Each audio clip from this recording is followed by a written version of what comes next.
Welcome back to the 17 News at Noon podcast, where we share your news on your schedule. Working in the spirit of the Golden Empire, this is 17 News at Noon. Good afternoon. Thanks for joining us. I'm Maddie Jansen, in today for Nicole Gitsky, and we begin with some breaking news. A drive-by shooting in South Bakersfield and around 10 a.m. on El Alisal Street, just off Hughes and Plans roads. 17's Taylor Schaub is joining us live from the scene now with what we know so far. Taylor? Well, good afternoon, Maddie. It all happened around 10 a.m. That's when the call came in to El Alisal Street near White Lane in Hughes. Two people were reported to be injured, according to BPD. One of the victims was reported to have major injuries. A second was located with minor injuries. Both have been taken to the hospital. And as of right now, again, we don't know too much information. I can tell you that homicide detectives are on the scene. Neighbors have told us that they said it was a drive-by shooting. We have not confirmed that right now with BPD, and we do not have any idea what the vehicle looks like, but we do know that it is a full-fledged investigation right now. It's a very active scene, and we are hoping to talk to BPD within the next few minutes. So we will have an update later on the show on that, but I'm going to send it back to you for now. All right, Taylor, thank you so much. Police said one of three men wounded yesterday in a shooting at an illegal marijuana shop has been identified as the suspect wanted in a homicide from last month. Todd Cobb, 38 years old, was arrested on suspicion of murder in the August 29th shooting that killed 26-year-old Raymond Velasquez on Baker Street near a Bank of America branch. Cobb and two others suffered minor injuries in a shooting last night in the parking lot of Premier Marijuana Shop on Kentucky Street, according to BPD. We have had an exceptionally deadly year. Right now, we have seen 91 homicides so far in 2020. If trends continue, we'll be on track to shatter our previous homicide record set in 2018. That year, 113 people were killed. It's an issue we often report in snapshots. In many cases, the victim stories aren't told. Our goal is to change that with the 17 News Homicide Tracker. Go to KGET.com to see more about trends, resources, and stories about the victims. Violent crime is up nationwide. Law enforcement officials say the pandemic, lockdown orders, and political unrest are all fueling the violence. Well, we are heading into what could be a dangerous heat wave this Labor Day weekend. Governor Gavin Newsom has signed an emergency proclamation in a bid to keep the lights on for Californians. It comes as the state's grid operator issued a flex alert for the holiday weekend due to the extreme heat. PG&E is urging everyone to conserve energy so that there's enough supply to meet demand. You are especially urged to use less energy between 3 and 9 p.m. Saturday through Monday. The governor's proclamation allows power plants to generate more power by suspending certain permitting requirements. Here are some tips to help you conserve. Adjust your thermostat to 78 degrees or higher. Avoid using electrical appliances and devices during the flex alert times. Don't open your fridge too often because it's a major user of electricity in most homes. And set your pool pump to run overnight instead of during the day. You can find the full list of tips on our website, KGET.com. As heat wave number 7 hits just in time for the holiday weekend, many Kern County residents are expected to make their way to the river or take a trip to the Central Coast. But as 17's Taylor Schaub explains, officials are warning you to take health and safety precautions.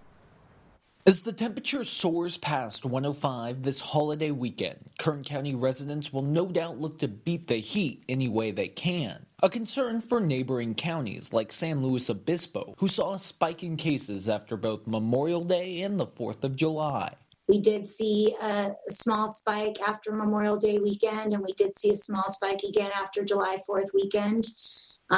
It's anticipated that we could see a spike again. Michelle Shoresman understands that Pismo Beach is a staple for those traveling from the Central Valley looking to escape for the unofficial final week of summer. But much like in May when they launched a digital campaign discouraging tourism, she's asking folks to follow the state's guidelines and once again stay home to stop the spread. Those are still prohibited activities under the most recent version of the state order.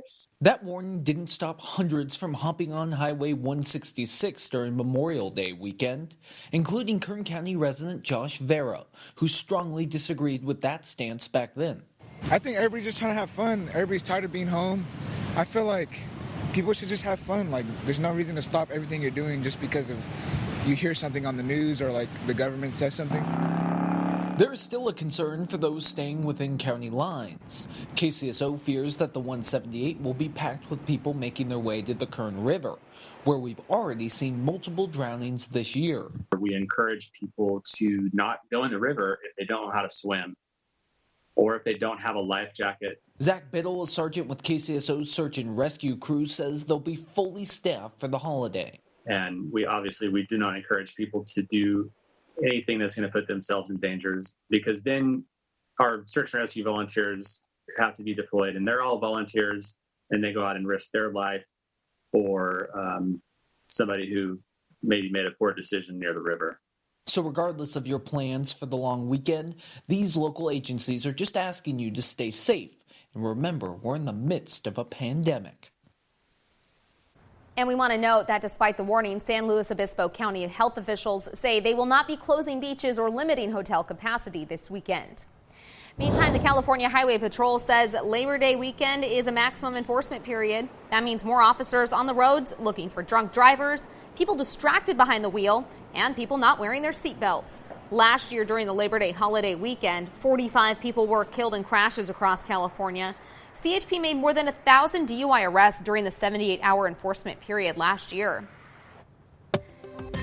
Now to the latest on the coronavirus crisis. The Kern County Public Health Services Department reported 2 new COVID-19 deaths and 95 new cases this morning. These bring the county's total to 29,868 cases and 296 total deaths. 13,210 people are isolated at home with the virus, and 176 are being treated in local hospitals. That's down from 183 yesterday. There are more than 18,500 cases among those 18 to 49 years old. People between 50 and 64 represent 5,300 cases, while there are about 2,500 cases among those 65 and older, according to the department. About 3,400 children have tested positive for the virus in Kern since the pandemic started. If the heat wave and the pandemic have you down, how about a fair food fix? And it's all for a good cause. Every year, Teen Challenge sells apple and peach dumplings and kettle corn at the Kern County Fair. Sales go toward helping young people struggling with addiction. Because of COVID-19, though, the fair, as we know it anyway, has been canceled. So every Friday, Saturday, and Sunday through September 20th, you can get your fair food fix from 2 to 8 p.m. at 301 East Roberts Lane. Welcome back. We are looking for a very hot weekend, so enjoy these temperatures today if you can. Really, it's kind of hazy outside. Yeah, we're starting to warm up. Yesterday we hit 95 degrees. We're going to be a little bit warmer today, and then we really bring the temperatures up for the weekend. Right now, sitting at 88 in Bakersfield, 84 in Wasco, and then for the mountains, 80s and 90s. Tehachapi is warm, 95 degrees there right now. They're warmer than Lake Isabella. They're at 88, and we've got 104 out of Lake Isabella. Not much, Ridgecrest. We've got clear skies around the state. We didn't even have much fog along the coastal areas this morning, and a nice day expected there. Here's a look at the daytime highs. At 97 in Sacramento. Fresno should reach 100, and then down to the south, LA and San Diego in the 70s, lower 80s. Where we're really cooking is Vegas, 110 degrees this afternoon, and 114 out of Phoenix. This is going to continue in the weekend, so if you're headed out of town, maybe to Vegas this weekend, there's going to be a lot of indoor activities. As we take a look at the beach, that's a great place to be. 74 degrees, sunny skies, and a northwest wind 5 to 10 for this afternoon. That's perfect temperatures for me. Now, we've got this ridge of high pressure that's building on in over the Four Corners region. It will amplify for the weekend into our holiday. And then next week, I do see a little bit of change as a trough will develop out of the north. But in the meantime, we've got the excessive heat warning in place for at least Monday at 9 p.m. And that's for all of Kern County, not just the valley portions. And then again, we have the air quality alert as well. So if you're one of those that has to work out in this heat, I remind you, avoid direct sunlight, take frequent breaks. If you're outdoors, make sure you're staying hydrated, because you don't want heat exhaustion to come on too quick. That can spell a lot of trouble. So make sure you're replenishing those electrolytes, and then also limit any strenuous outdoor activities as much as you possibly can. Now, air quality today, we've been talking about it. It is unhealthy. AQI at 154. Our pollen is also high at 10.4, and our UV index is high. So temperatures, pollen, and air quality. So today is not the best Friday. As we take a look at the numbers for this afternoon, 98 in Bakersfield, 96 in Delano, with 97 out in Maricopa for the mountains and the Kern River Valley. Today, we'll see the hazy skies and it'll be warm in 92 in Fraser Park. Tehachapi, you're right at your high for the day, maybe hitting 96. And then for the Kern River Valley, near 100. Lake Isabella at 100.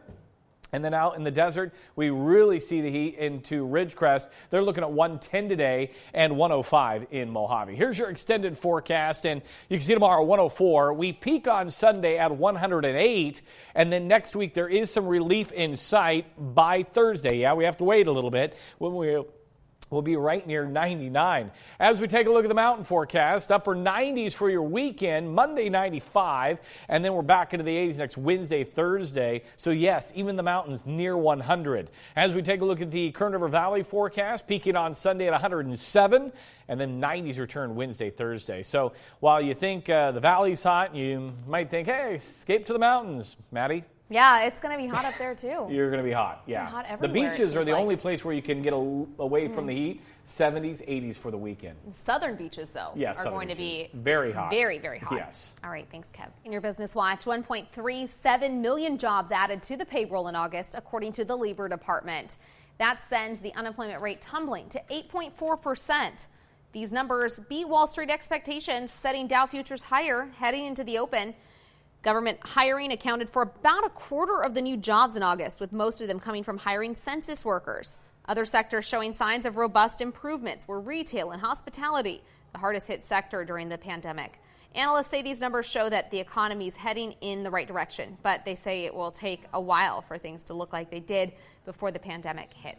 All right, and finally here at noon, we want to take you back out live to that shooting investigation in South Bakersfield that we told you about at the top of the newscast. 17's Taylor Schaub and chief photographer Sam Montero are out there on scene giving us the latest update. Taylor, what have you learned? Well, hi, Maddie. We talked to BPD just moments ago. We've gotten an update. So let's take you back to how this all happened. Around 10 a.m., the Bakersfield Police Department got a call about a reported drive-by shooting. They arrived on scene, found two victims with gunshot wounds to the right arms and upper back. Those victims were in a silver Toyota Camry. There was also two other people not wounded in the car. They were immediately taken to local medical centers, and they are in stable condition right now. Right now, BPD is looking for a blue Ford Mustang with two male adults who fled northbound. They are actively looking for them right now, so the investigation is underway, and it should be closed here northbound for about the next hour. I'm going to send it back to you now, Maddie. All right, and just to remind you, this is on Alisal Street, which is off Hughes and Plans Road in South Bakersfield. So it's an active scene, and it's expected to be active for at least the next hour, so just beware of that. Working in the spirit of the Golden Empire, this is 17 News at Noon. The 17 News at Noon podcast is a production of KGET and Nexstar Media Group. For more on all of the headlines in today's show, head to KGET.com.